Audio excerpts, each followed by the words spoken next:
Saying special good morning to those who are listening to Classic Radio, GBN TV, viewers of GBN TV, good morning. Welcome, it's To The Point, Thursday, the 28th day of August. And for those of you viewing, you see I have a full house this morning. I'm the only one who's not an officer in the mix. Right? You can say that, right? I know you're an officer. Good morning to everyone. Good morning to everyone. Welcome. We kind of start off to a bit of a late start this morning, so apology for that. But we're going to get things rolling off. Our feature conversation this morning is back to school. A couple of days, so we can say that school be reopened after the. Sometimes I don't like to say the summer thing, and I don't think it's part of our culture. But right. You know, we kind of get ourselves infused into it. Spring break. Kind of get ourselves infused into it. I know it's not Caribbean for some reason. They have us. So I try to get away from that summer thing. I don't think we always are summer. You know? That's what we in the traffic.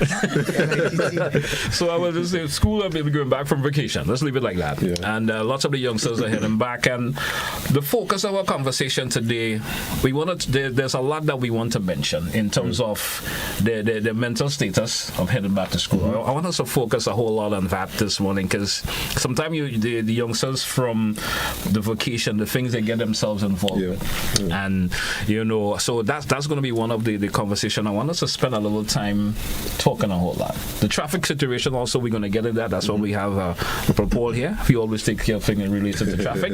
We're going to do that. So I want us to get the ball rolling, because we are a bit strapped for time this morning. The mental and emotional well-being of youngsters heading back to school.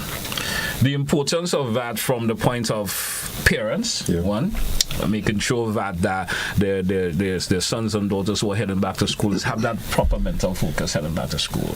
The stress of the vacation, for various reasons, things may have occurred during the vacation that, you know, parents may not even be paying attention to. True. The general public as a whole also. We see things that sometimes parents don't.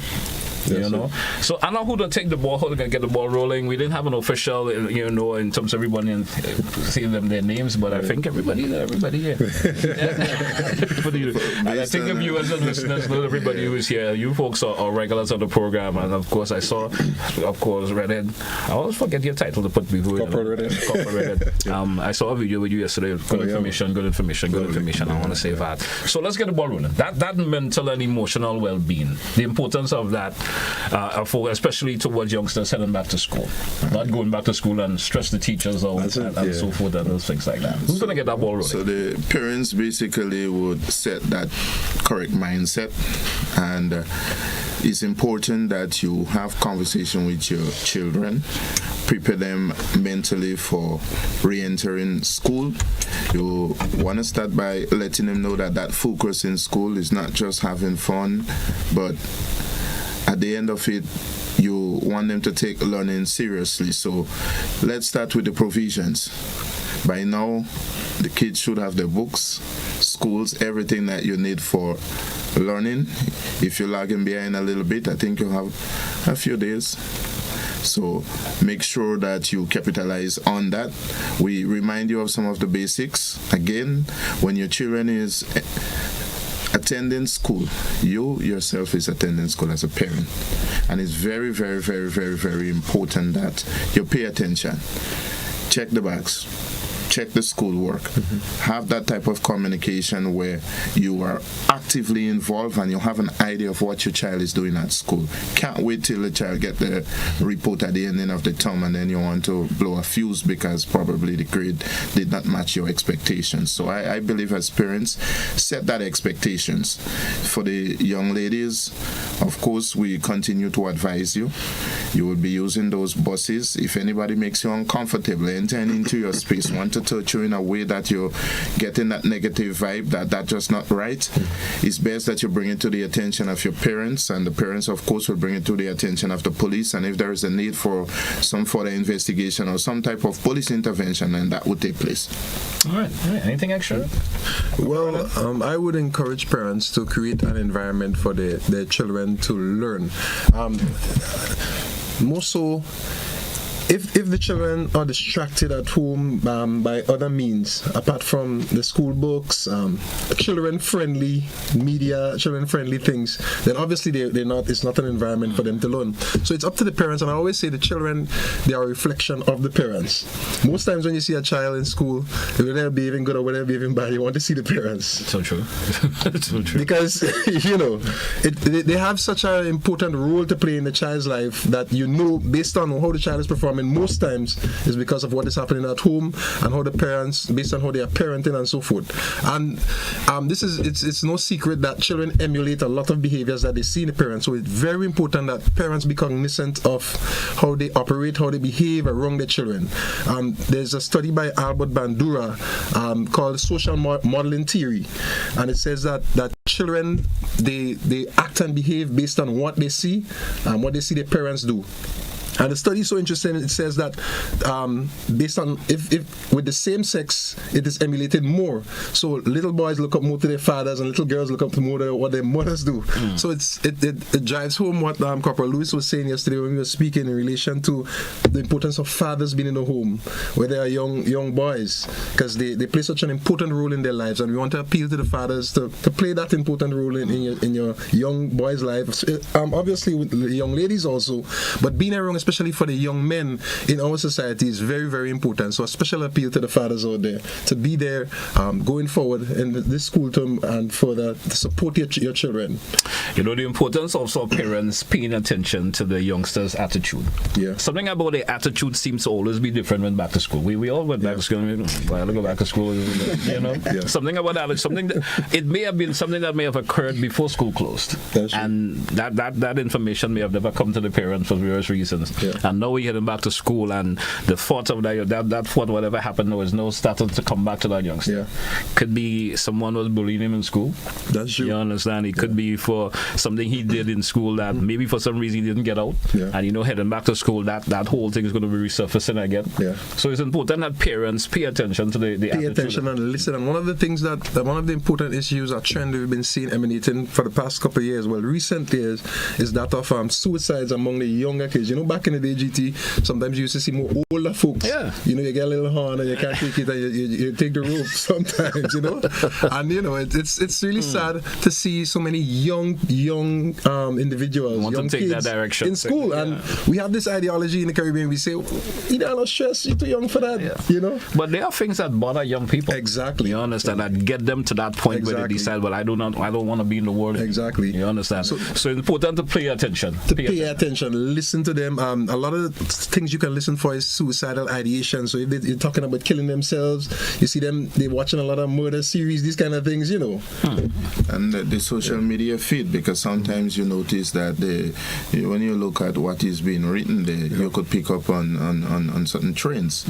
And if you start getting that little knots in your stomach that something might be up, I think that is the point where you act upon it rather than just, let me wait out a few days and see what it could develop to. No, that development might be an unfortunate situation. So if you're getting that feeling as parents, have that extra conversation. If you don't believe that you have that ability to articulate that issue with that child to bring some type of resolution, then the school have certain resources. There are counselors. If you do not want that, I think at the district level, the Ministry of Social Development as well as Child Protection do provide some level of counseling. And even the police, you can bring them to have that conversation, because that skill sets is being developed within the RGPF, and there are persons within the station that can offer some level of counseling. Obviously, based on the nature, we may need to elevate the response, but at least it's a start.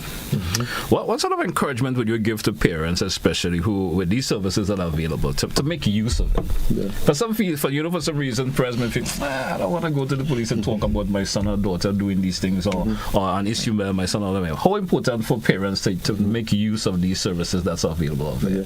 But it's something I always say, reiterate, you cannot do it alone. Back then, GT, parents, it was the community that raised children. That's why a lot of, look at you, how good you come with. I'm sure your neighbor used to call home and say, I used to get a lot of lecture but because my neighbor saw me doing something and my mom or dad didn't even want to find out. You understand? If it was my part of the story, was not relevant. A little too eager back for the corporal punishment. But it was good, because I'm a 90s baby, and even my neighbors used to send me home if they see me out too late, and they used to correct me. So it's extremely important that parents realize they can't do it alone. I mean, look at everybody has busy lives. We as police officers, even you, I see you're grinding every day, and it's important for parents to realize you can't do it alone. It's a community, and we are all stakeholders in this business of raising our nation's youth for them to become successful contributors, positive contributors to our society. So it's important that parents speak to your teachers. And I can't believe there are parents out there who don't know who their form teacher is for their child. You need to know your form teacher. I'm guilty of that, Well, it's a good thing we're here. It's something I cannot leave up to the mother, but as far as sometimes we do that. I think that's something that the mother. Particular issue I'm guilty of that. Yesterday. I somehow leave it up to the mother. Let her take care of that part of it for some various reasons. Mommy go deal with that. You understand? And it's so important. Just leaving a contact number with that teacher and following up and asking, how did they do today? How did they do this week? What's happening? I saw he came home and he was a little down. Did anything in particular happen? And these things go such a long way. Get the number of the principal and even the means. I mean, we intend to go to some schools. Well, we have always been doing it, but in collaboration or in tandem with the commissioner's mandate, we'll be going out in the schools and speaking to the teachers, speaking to the students about conflict resolution. So even we are partnering with you parents. So, we're happy to do that, and we need to work together. So keep that in mind. All right. Yeah. We drew for our first break in the program. Let's take when we come back. When we come back, of course, we get to speak a little bit with Corporal Paul in relation to, of course, the road and transport safety. When we come back in that. Stay with us, folks. To the Point Classic Radio, GBN TV. After the break, we come back. Remind yourself.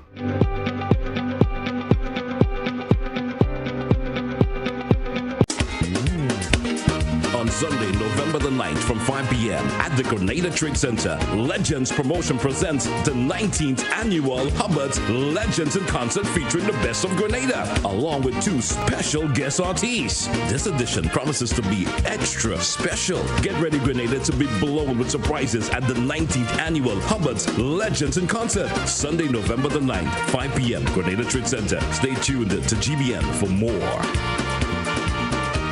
Something powerful is coming to Glen customers. Smarter service, more convenience, a greener way to connect. Get ready for a better way to manage your electricity service. Coming soon. Glen, empowering you.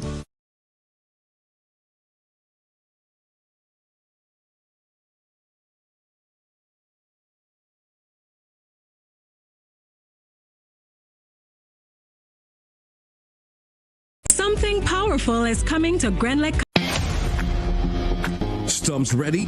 The biggest party in sports is back. It's Republic Bank CPL 2025. Bowls off August 14th to September 21st. 34 matches, 6 teams, 6 nations. Your Caribbean cricket frenzy.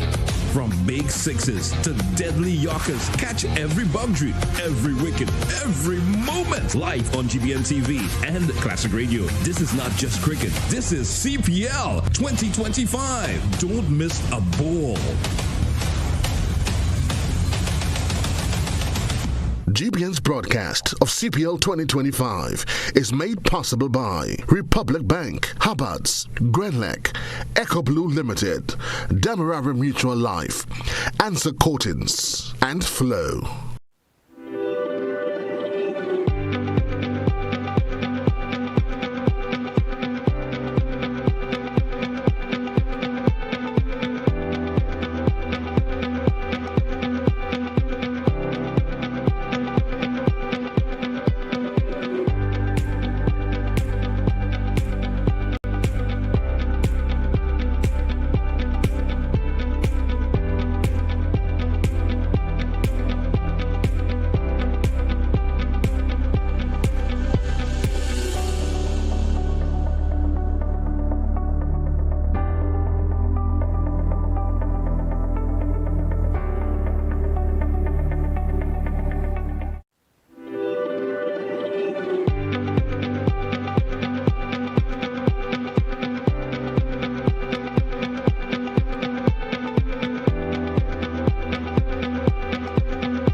back, listeners. Welcome back, viewers, once again to The Point. Classic Radio, GBN TV. Welcome back, our officers who is in studios with me this morning. Can't give all the names because we have a full house this morning. But this segment, as I mentioned before the break, we want to talk a wee bit in this segment pertaining to road transportation safety.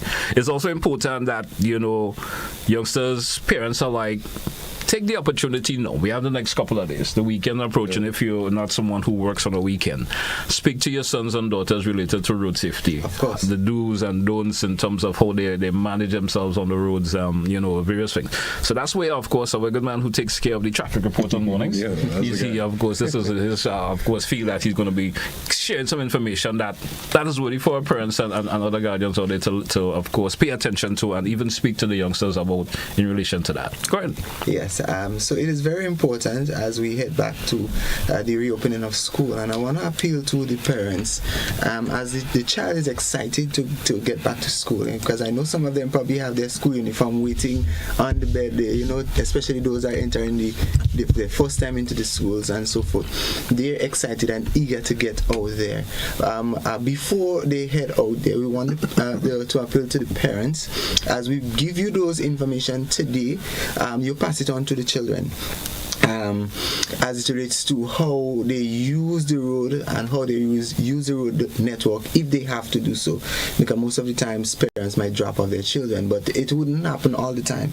But still, we want you to instill certain things in them as it relates to road safety, and we wanted to start with the younger ones especially, so that it can instill in them as they grow older, it grows into them, and that is the thing. So then, as of now, the traffic department have already started its road safety initiative back to school. As it relates to road painting and road markings, we've already started that. If you look around, most of the areas in the school zone and where there is pedestrian crossing, most of them are resurfaced and they're repainted so that it will be visible for drivers to see, especially in the school zone areas, so that children can cross safely, because pedestrian crossing is supposed to be a safe space for children to walk from one side to the other. And so that is the first step that we're taking, and also we will be doing some when school reopens, some school visits where we would visit we'll start with the primary and then up to the primary, secondary and tertiary, where we will have that road safety education in the schools, where we will be teaching them how to properly use the pedestrian crossing and how to properly use the road network so that they can ensure that their safety is paramount, most important for them. So we also, as we're doing today, which we have the media awareness, and my dear colleague here, Miss Nashlyn Smith, WPC Nashlyn Smith, will give us a rundown as to how to properly use the pedestrian crossing and how to use the road if your child have to do so. Okay, before the WPC steps in, something I didn't hear you mention, and I think is important. Drivers know for the last couple of weeks there were limited children on the roads, especially school reopening. This is something that we had a tendency to forget as drivers on the road sometimes, yes. Especially the attention that we should pay for, especially when we see pedestrians, especially the school children using the roads these days. And you didn't mention it, but I think it's something that is crucial. For some reasons, the careless driving that we see taking place lately, especially from the motoring public, I think that appeal needs to be thrown out to them a whole lot, because there are probably a lot of them who are listening to this program right now, and for some reason they're going to forget Monday school's going to reopen. Yes. You understand? The congestion is going to take place again, because some reason congestion gets even worse when school reopens for some reason or the other. So to be mindful of that. Yes. So anything you want to add to that? Earlier on in the program, I spoke a lot on the driver's responsibility, and I will reiterate that again. So for those who didn't listen to this morning's program, you have the opportunity, and you're blessed, especially to hear the sound of my voice. And as I am making a special appeal to the drivers this morning, that you have an obligation for road safety as well.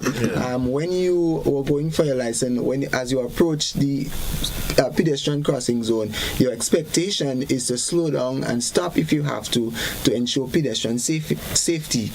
So too, as school is about to reopen, we want you to do likewise, especially in our school zone areas. And your obligation is to ensure that the children's safety as well.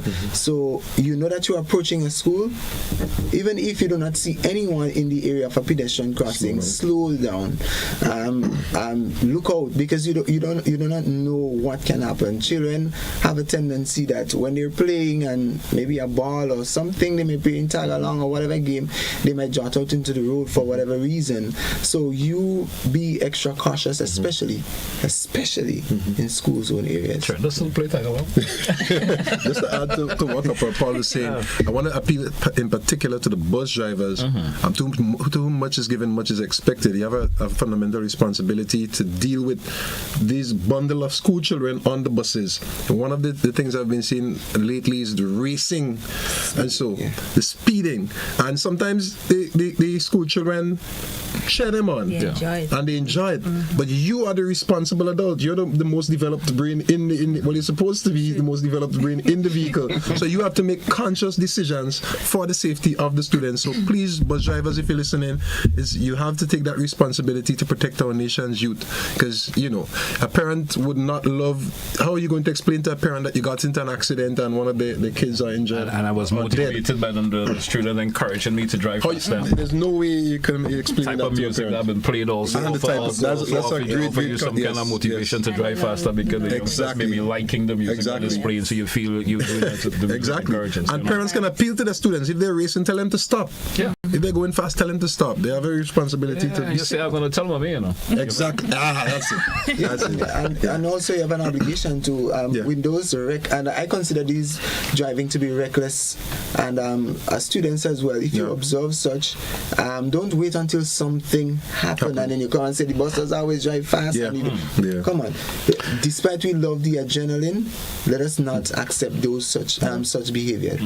I agree. Can you know sometimes we have repercussions with bus drivers say, well, I ain't picking up GT Son anymore because GT Son always telling me to slow down. That's okay. That's very funny. I've heard parents having that problem already. This bus doesn't want to pick up my son or daughter anymore because of complaints of the manner in which he drives. Right. You understand? But it's better to have your son or daughter going to school safe and returning safe than being in a bus that they are uncomfortable being in. Of course, Officer, you was going to mention in relation to the the proper use of pedestrian crossing, etc. So just before I dive in to add to what Corporal Paul and Corporal Reddit was speaking about with the drivers, overloading is another issue. Yes. Right? We know that the preschoolers, 2 child is considered as 1. Yeah. So it's okay to have 6 of them in a seat. That would be considered as 3 adults. Okay. But the bigger students in the primary schools at age 10 and upwards, they're considered as an adult, so you should have 3 of them in a seat. Right? In the event, God forbids, that an accident occurs and injury was to take place, the insurance only covers the total amount of persons that the bus is licensed to carry. We don't want to end up in a situation where we have to say, I'm sorry, you could only cover so much people. Who are you going to tell you're not covering? Yeah. Right? All right. So that's just get out of the way. All right. So for the students, small ones right up to tertiary level, because they all cross the road haywire. Even the adults, not adults including, right? We have to know how to cross, especially in a pedestrian crossing, the road properly. So once there's a pedestrian crossing in an area and you want to go across the road, you first come to a stop. You stop, you ensure that there is nothing coming. You look left, you look right, you listen for the sound. There are loud vehicles, the big trucks, the bikes, and so on. You would hear them from a distance. For the older students, you are able to judge how far away that vehicle might be so you can safely cross. For the younger ones, once you see them, you wait for that vehicle to cross, and once it is clear, then you cross the road briskly. You do not run. You do not take your time and walk model across. For some ladies like to do that for some whatever reason it is, right? So you cross briskly, right? If there is no pedestrian crossing in the area, you find a safe spot to cross. You do not want to pass between vehicles or emerge from other vehicles and just go across the road. So you stop, you look again, you look left, you look right, and then you cross briskly over the road. Okay. Yes. All right. And we want to encourage persons to use the pedestrian crossing, because you see sometimes the pedestrian is here and they're just walking all over on the pedestrian crossing. It's there for a reason. Or think that the driver's supposed to know that they're crossing sometimes. We have this entitlement as we just step out into the road and walk. Yes. Additionally, though, police officers and wardens are in most cases at the pedestrian crossings. Yes. You're supposed to wait on them for them to call you across, just like they would call the vehicle to go in either direction. You wait. You do not say, okay, I'm standing here long enough, and they said you're just walking across the road. Yeah. It is an offense, and you can be arrested. I've been noticing, some of the wardens will be sending individuals back. Yes, because they have to wait. They do have to wait, just like another vehicle have to wait for them to go across the road. All right. So added to that, before you go, because one of the reasons, because we've seen a lot of misuse of the pedestrian crossing, and you see persons might be loitering for one in the area, and remember the drivers have an expectation and an obligation as well when they're driving to look out for pedestrians, especially in the area of pedestrian crossing. So if you're loitering in the area, the expectation is that they will believe that you intend to cross. And not only that, two persons just step out into pedestrian crossing anyhow. As the officer stated, the proper use of the pedestrian crossing, you stop. The stopping is for a particular reason. You make sure that nothing is coming. You don't just, because it's a pedestrian crossing, you say, well, that is my area to cross. I don't care how close that vehicle is, I'm just going to step out onto it without having consideration for the vehicle that is coming, which may have already passed the stop line, which we have for the control of whether a pedestrian should cross or whether a vehicle should cross. So then you must be mindful of that as pedestrian as well. So as we appeal to drivers as well as pedestrian, let us practice proper road safety. So the drivers have an obligation to slow down when they approach a pedestrian crossing to ensure that persons cross safely and they are not intimidated by the movement of the vehicle. And also the pedestrian have an obligation that you cross safely and you do not just step out your saunter or your loiter in the area of pedestrian crossings. And as drivers, sometimes the pedestrian have the tendency not always want to alert us that they want to cross. You understand? And there's always that option. I was telling someone, there's always that blind spot in vehicles. I guess most of you are drivers, that where you just don't see something coming. It's true. Sometimes you don't, and folks may think, well, you want to bounce me. But sometimes we just don't see you coming. And so sometimes it's better that you make sure that vehicle comes to a complete stop before you try to cross or something like that. And some sort of eye contact to make sure that the driver sees. Exactly. So I certainly hope this information is fruitful this morning. It is fruitful. It is fruitful. And I certainly hope that parents who are listening, the grandmoms and granddads who are home, parents who are at work are listening and would share it with their sons and daughters and heading back to school. What about the of course, will we see an extra police presence on Monday? School is heading back. Will we see an extra police presence, especially from the traffic department and so on? Will we see that occur? Definitely. That is the time we expect the heightened number of traffic on our mornings. You will have more of the buses traveling, getting the children to the various schools, and also a lot of the parents want to make sure that they drop their child off to school on the first day. So most of the time, that first week or the first month it's like morning, to school, it normally have a heavy flow of traffic around the entire nation, especially in the town of St. George's. And right now, where we have a lot of the work going on, the Nawasa project, we expect some more delays. So we want persons to be mindful. As of Monday, give yourself ample time. Give yourself at least, if you were taking half an hour, add another half an hour to it. Especially usually leave at 7, probably try to leave by 6:30. Yes. You understand? So you give yourself enough time to maybe drop. Your son or daughter may have to expect they may have to be at school a little bit earlier than usual. And that is okay because once they get to school on time rather than you having to get to school late, and it's a stigma on children. Some children don't like to reach the school late. You're walking everybody in and you have to go in a class where class has already started and you the focus of attention now. Couple Paul it again. Yes. But there will be officers deployed. Yes. From Monday, you see more officers, especially in choke points, roundabouts, and areas which we normally have a heavy more congestions and so forth. You'll have more patrols, motorcycle patrols, so that we'll encroach, so that they will have a free flow of traffic and to avoid any obstructions and so forth. And if any accident, God forbid, that we will be able to deal with it adequately, so that we'll have that free, smooth flow of traffic to persons and to and from. In school, safety is also a concern. Schools reopen, but in school itself, there's a safety procedure that should be followed. What would you like to share with the public in relation to that? Well, most of the schools, they have securities. I think the Ministry of Education would have made that strong point. But apart from that school security system, it's not uncommon to have police officers visiting the school. So it lends that extra hands and eyes to the task of ensuring that our children are safe. Added to that, I think when we started, we encouraged the parents to pay particular attention to the children's bags. I think that is one of the points to which children bring all sort of things that they're not supposed to bring to school, including weapons. And on that note, I really want to highlight the work of the Rapid Response Unit, the RRU. I think they do an excellent job as it relates to that. And it's not uncommon in some of the secondary schools to see long lines, so schools are aware that's a weak point, and they are responding to it by putting security measures in place. Parents, you have that equal responsibility.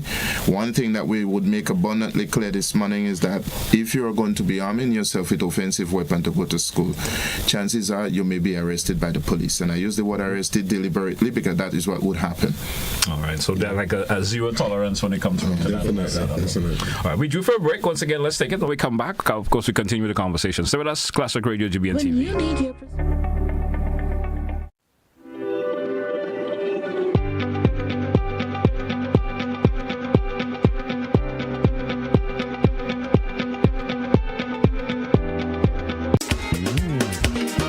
Sunday, November the 9th from 5 p.m. at the Grenada Trade Center. Legends Promotion presents the 19th annual Hubbard's Legends in Concert featuring the best of Grenada, along with 2 special guest artists. This edition promises to be extra special. Get ready, Grenada, to be blown with surprises at the 19th annual Hubbard's Legends in Concert. Sunday, November the 9th, 5 p.m. Grenada Trade Center. Stay tuned to GBN for more.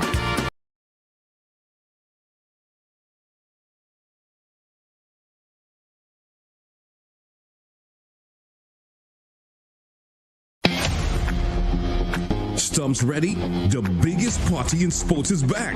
It's Republic Bank CPL 2025. Bowls off August 14th to September 21st. 34 matches, 6 teams, 6 nations. Your Caribbean cricket frenzy.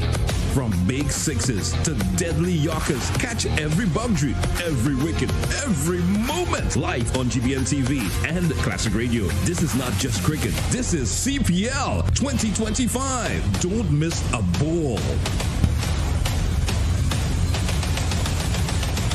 GBN's broadcast of CPL 2025 is made possible by Republic Bank, Hubbard's, Grenlec, Echo Blue Limited, Demerara Mutual Life, Answer Coatings, and Flow.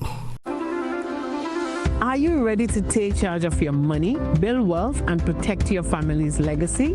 Then join us on October 9th, 2025 at Radisson Grenada Beach Resort for your Financial Future 2.0, Legacy, Literacy, and Liberation, a one-day financial summit designed to break cycles, build wealth, and leave a lasting legacy.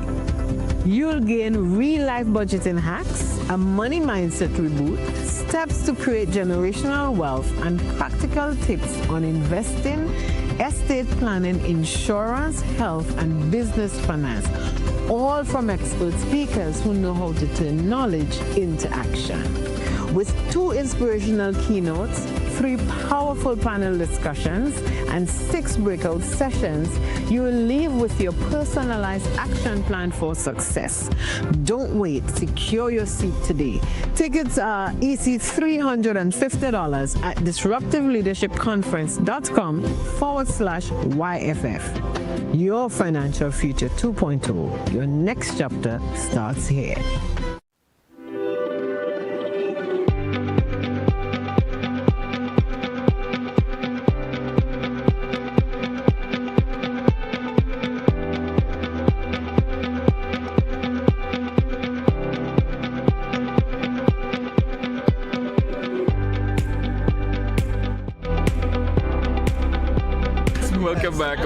Welcome back. Of course, the listeners and viewers, just a bit of an off-air conversation we're having here. Welcome back once again.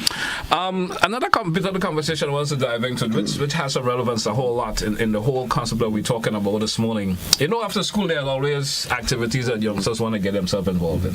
Whether it's an activity that is something that's still pertaining to the education, and there's also activities that is not pertaining to or equally relevant to the education. Now, what would the officer like to speak about in reference to that? Now, encourage youngsters after school, go home. If there's nothing for you to do around the towns or maybe in the same community of where your school is located. Sometimes there's nothing for you to do, but you're drinking your lemon.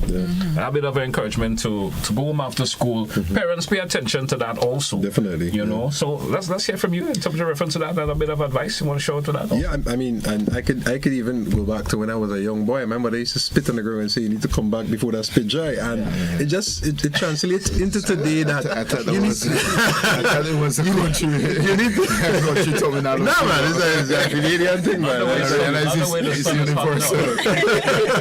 I'm telling you, but it translates into today that you need to pay attention holistically to your child. Look at the time they're leaving, going to school. You want to make sure your child gets to school on time, because the early bird catches the worm, and they are at an advantage. I remember sometimes going to class and missing just 5 minutes of class, that introductory phase. You miss a whole lot, GT. So true. Yeah, and moving on into the evening segment when they're leaving school, that is even more important, because what you notice has been happening, a lot of the students, they've been loitering around the town area, the mall area, and we strongly advise against it. Now, loitering is against the law, first and foremost. Yes. First of all, if an officer gives you a command to not loitering, you have to give a reasonable point as to why you're there. And most times the students, they're liming, they're talking, they're playing music, cussing and carrying on. How concerning is that in reference to the department, especially the community relation department? How concerning is about that? We see that happening from time to time, and it continues to happen. Yeah. I mean, I have had officers come on the program already and speak in relation to that already, encouraging youngsters to go home after school, but somehow they're not taking it as serious as it should. How serious would like to put that curve in that? How seriously is the department going to put that curve in that? Well, when we look at loitering, we have to look at what comes with it. And it is a vector for a plurality of negative behavior, offenses. Now, the school fights, usually those things, you get that coming out of the loitering. Even to add to the definition of the loitering, it's not just that a police officer may ask you to move. If you enter into a business place and you're not conducting any business and you're making it difficult for the business to operate in some form of normalcy, and you are asked to leave and you refuse to do so, that amounts to loitering, it amounts to that criminal offense. So there is the possibility for the police to arrest you and bring you to the station. Now, when it comes to our young persons, arrest is never something that we want to do at the onset. That is why we have in the program this morning, and we're sharing that information. Parents, I'm saying to you, your child, your young daughter, your young son is more likely to get involved in sexual activity through loitering. Exactly. In a fight. Somebody busting their head or causing damage to their uniform or so. So you have even more incentive to ensure that your children come home. I'm going to suggest that you give them chores. Give them some form of responsibility that they have to be home at a certain time in order to get the chores done. And you are also instilling in that child from that early age that desire to be responsible and to be reliable. It's not a good thing when the school overs at 2:30 and your child is coming at 8, 7, 6. Now, within those hours, where did that child? Yeah, some parents don't ask a question.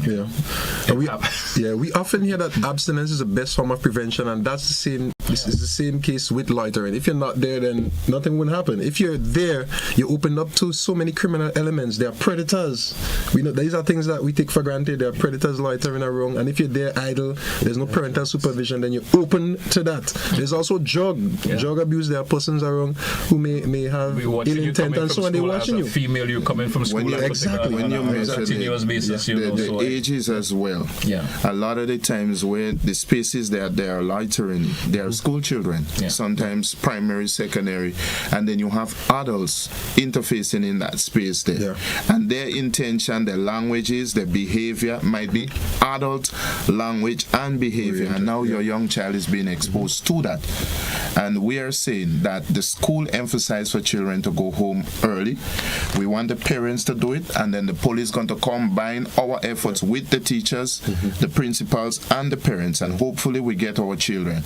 There are buses that come close to the school, so they even cut out that distance that child will have to walk to go and look for a bus. And you get children skipping those buses to go behind old buildings and all these different types of things.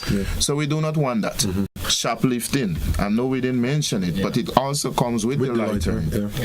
And we want to encourage parents to implement sort of a gainful engagement with the children. Let it be productive. If the children are coming home late, let it be a music class or some class in furtherance of education. Something new. So you know, well, I know my son daughter maybe have to remain back in school for various reasons. And in cases like that, the school will give the student a letter to bring to the parents. So you could account for the time in there. Seldomly do a school keep your child beyond school hours without informing you. I don't even think they have the authority to do that, because I do believe that the ministry have certain protocol as it relates to children staying within the school when the period is over.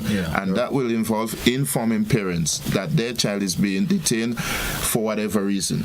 You know, there may be pushback sometimes if when these things are, as a police department, you decide to make examples, and you decide, well, any student that is seen around after 6 p.m., they may be picked up and carried to a police station. Parents may have to get involved. But you know, there's always that community pushback. I think when the police is going a bit too far. You understand? But sometimes these examples have to be done to get things done. And we have seen some pushback, GT, but by and large, a lot of responsible adults are in support of the police in dealing with these issues. And that's probably a good segment for we to dive into the community role and responsibility as it relates to helping our children to maximize the efforts at school and really to be quality human beings that can contribute. Now, your child might be coming home early, and it's a fact that all parents are not created equal. You have strong parents, you have weak parents. There are some that are economically in a good situation, and there will always be those that probably have difficult situation. What we encourage is that as far as you can help, you know that child and the mother is struggling. If you're in a position to help that child get to school by providing them money, you do that. And maybe you could have conversation with parents, because I'm not encouraging for people to just go in and giving children money. I don't think that is an appropriate process.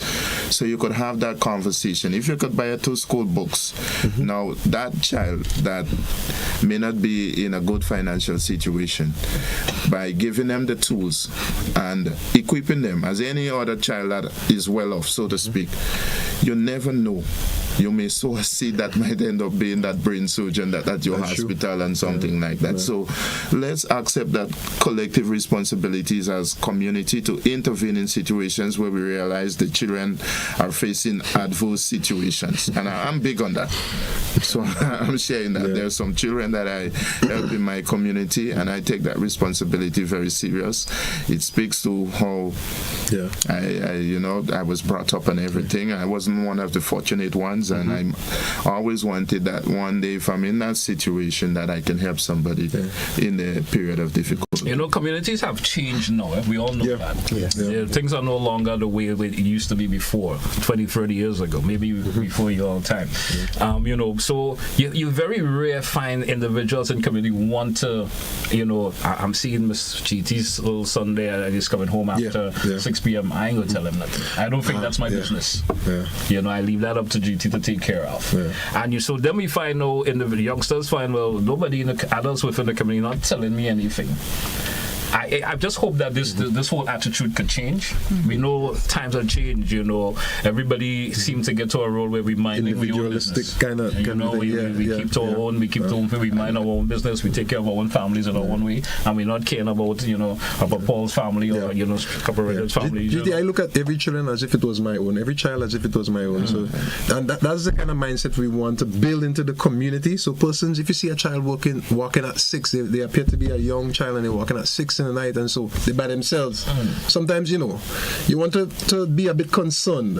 But then, it goes back to the attitude of children towards adults. Huh? And that is another factor that plays a whole lot in some parents, adults not wanting to get in. You understand the attitude of youngsters towards parents. And a lot of people, a lot of individuals make the statement is how they grew up at home. But I don't gravitate to that for some reason. I know there are a lot of parents who have done their best to bring up their children in the best way possible, provide everything that their son or daughter needs. They may be single parents, but everything their son or daughter needs, the proper schooling and having that conversation is always thrown out. Sometimes that youngster just feel he wants to do his own thing. You understand? He just feels he wants to do his own thing. To counteract that, what we emphasize is that parents be consistent in how they speak and deal with their children. Set the right expectation. Now, for my children, there is a time for you to come home. There is a time for you to be in your books. There is a time I will be coming and check and ask what you did in school today. And I'm consistent in that. Now, I won't say that at times the children probably maybe find me a little bit overreaching, but I am consistent in being a constant parent that look into the activities of my children. And I think I can say for certain that they're not always pleased, but I can say with blessed assurance this morning that I'm consistent in that, and I will be consistent in that, because that is one of the responsibilities that you have as parents.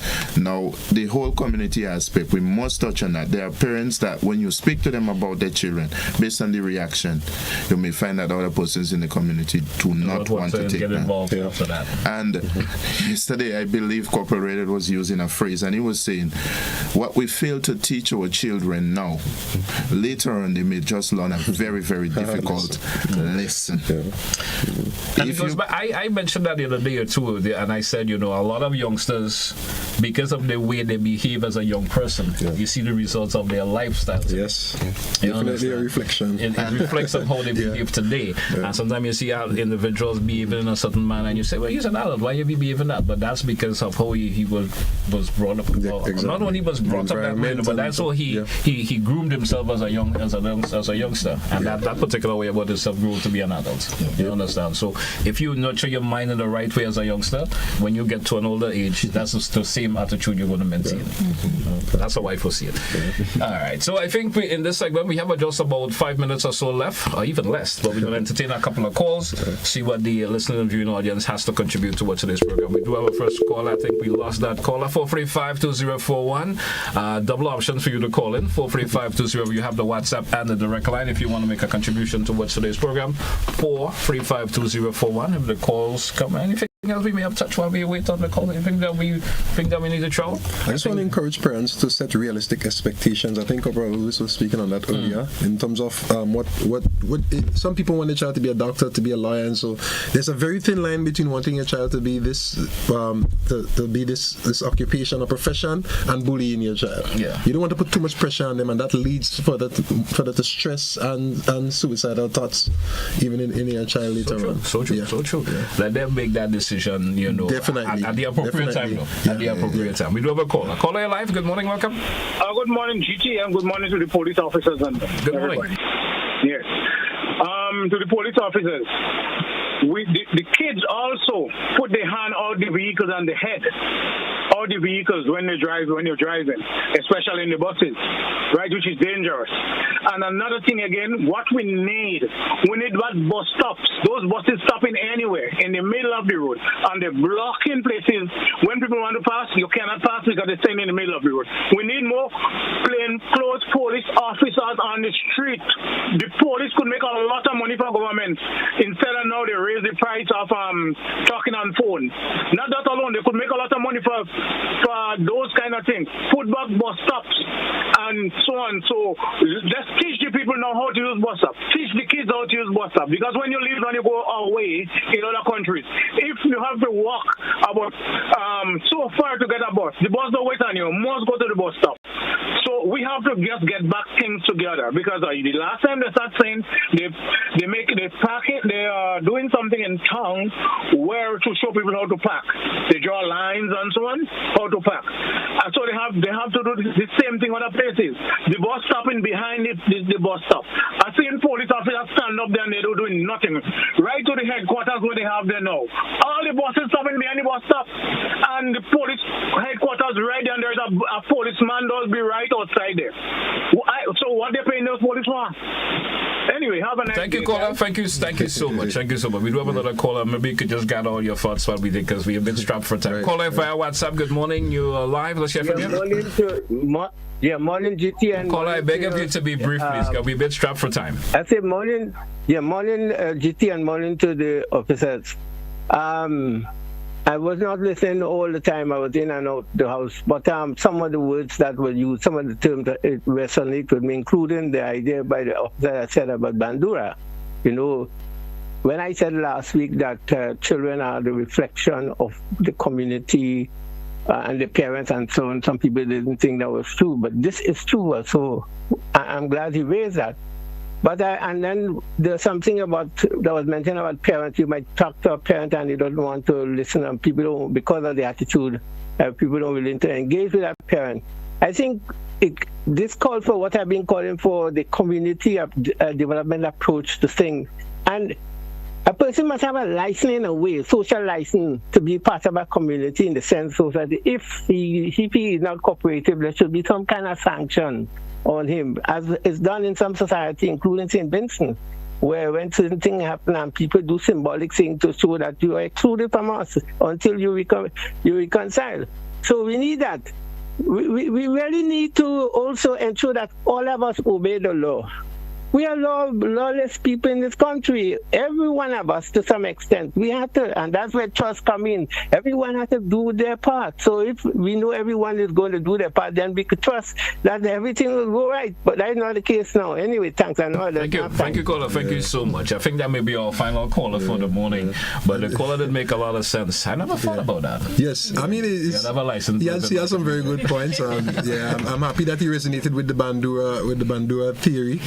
The social license sounds a bit draconian, I don't think. We have different temperaments, we grow up in different environments, so we expect, people of different temperaments.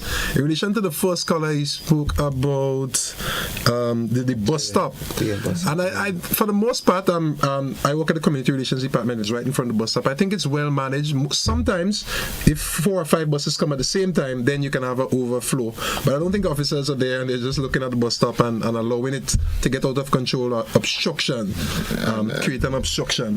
The thing about it is that particular place, it is contentious. There are issues there. And the RGPF or leadership have saw the need to put an officer on the ground there. So we are cognizant of the activities that are taking place there, and we are quite happy that based on the officers that are placed outside there, whatever is taking place there, we will find a way to bring that under control. In relation to the bus with the children, we want to appeal also, we spoke about the drivers, but the conductors have a fundamental responsibility to conduct what is happening on the bus and ensure that the children remain safe, so that their heads are not out, their hands are not out, so they can get to their destination safely. All right. That's what the mirrors are for in the bus. And the mirrors are for also in the bus. Exactly. You stop the bus and you let them know what is expected of them, because it falls directly on the bus. If something happens, the driver, if something happens to a child with their hands or heads outside. They have to bear the brunt of responsibility. Paul was wrong, but I had a classmate from primary school that stuck his head out of a bus, and it was unfortunate. I know someone in the school too who had his hand out and got his hand knocked off, but up today he still has that not full use of that arm anymore. You understand? Anything in closing? I don't know if you're going to give me my thing to speak to the gentleman that spoke about the community. Go right ahead. It's kind of controversial. And I am speaking solely as an individual, not so much as the police here, but what he suggests about persons in the community. Sometimes I think as a country you can do certain social experiment to see whether you can get some results. So I'm not dismissing the gentleman idea outwardly, do it some draconian, but you never know if you could do a small study in a small section and see whether there could be benefits. You're not fit for my community. It's interesting to know. I want to add my 2 cents, but I rather reserve. All right. So anything in closing? Let's start with Corporal Paul before we take a wrap for today. Anything in closing? Yes. So as the children head back out to the school, we want to appeal to the parents again to have them ready mentally, physically, emotionally, and more so, I was speaking mainly on traffic. Let us continue to instill in them proper use of the pedestrian crossing and the proper use of the road, as we've mentioned this morning. Trust that the information will be carried. So if you heard those information, do not let it stay within your family. Share it, and also in PTAs, etc., and so forth. So as you get the children ready for school, let us get them road safety ready. All right.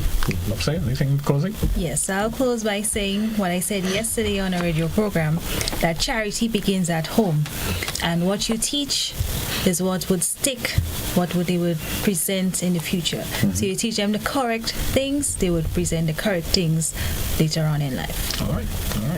GT, I want to close where you start, getting the children ready mentally. I think that is very important. So the school bag, the breakfast, the school monies, the everything, the little prayer before they leave in the morning. That is important. Get in contact with your teacher and getting a number so that some level of communication could flow. Remember, if we create the right mindset, then we are 90% on the way to creating success. So, children. All right. Yeah, I just want to say, appeal to the parents to listen to their children. Listening goes a long way. It gives you ideas, it gives you thoughts, it gives you remedies and solutions and ways to properly parent your child. I want to also encourage collaboration or collaborative efforts with the parents and the teachers, the principals, and everyone. We are also collaborating with you because we want the best for your kids and the future of our nations. I just want to leave on that note: if you don't parent your child, the world will.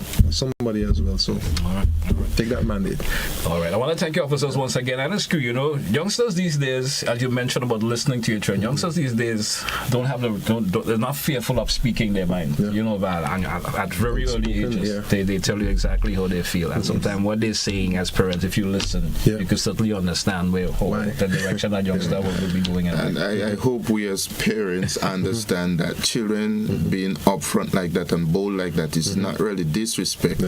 It is a generation that is exposed to much more information. They are articulative. They could express themselves even at earlier ages. And I believe it's a good thing. My little daughter does challenge me as a 40-year-old, and sometimes I'm bewildered by what she's saying to me with the boldness. But I understand that that's the generation that we are dealing with, and I appreciate the fact that we can have constructive conversation that lead to more and better understanding. It helps you elevate yourself as an adult also, and trust yourself to know what's going on. Officers, I want to thank you once again. We had a very constructive conversation this morning, and I certainly hope our listeners and viewers have gathered a whole lot and make use of the information that we took this morning, especially from the traffic and from the issue of course, that emotional support that you give your sons and daughters in terms of head back to school. Thank you once again.